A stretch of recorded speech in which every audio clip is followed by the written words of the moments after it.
intaan xalwad sii lahaa cabsi xulbad mad lahayd intaan la xadree lahaa xabaalu qodmad lahayd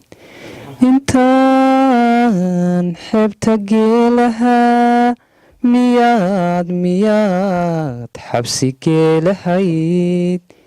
intaan xanaanee lahaa miyaad ku xamal lahayd xiskaan hoy xiskaan islahaa hadhaydo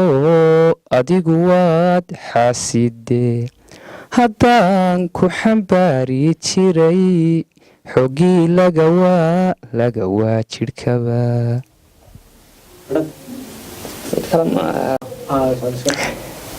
heestan waa horaan faraxmayey aan kufsaday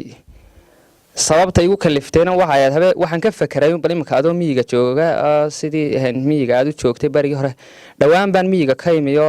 gaarigii isoo geliyay magaaladu iminka wuu shaqeeya isagoo adhi sidaan dorhad halkaa ku arkay waxa weeyaan markaa waan ka fakeray waar haddaad miyiga sidii u joogto ay qoftaadii kaa tahriibta maxaad samayn lahayd heestan baa markaa igu soo dhacday saasaa isaga ballan baad ku geli lahayd ninka reer miyigana weligii ballankiisa ma baajiyo markaa heestii baan u bedelay haddii aanan dhulkaygo dhiig kugu fool dhaqan markaa waxay odhanaysaa haddii aanan dhooley dhulkaad joogtid kugu iman haddii aanan dhowaanahan norway cagaaha soo dhigan haddii aanan dhalan dhool tahriib kuugu soo dhixin dheef miyiga ku maalihi dhowaan gobolkan maaniman dhiga dheeray ma sidin hawdkana kumaan dhalan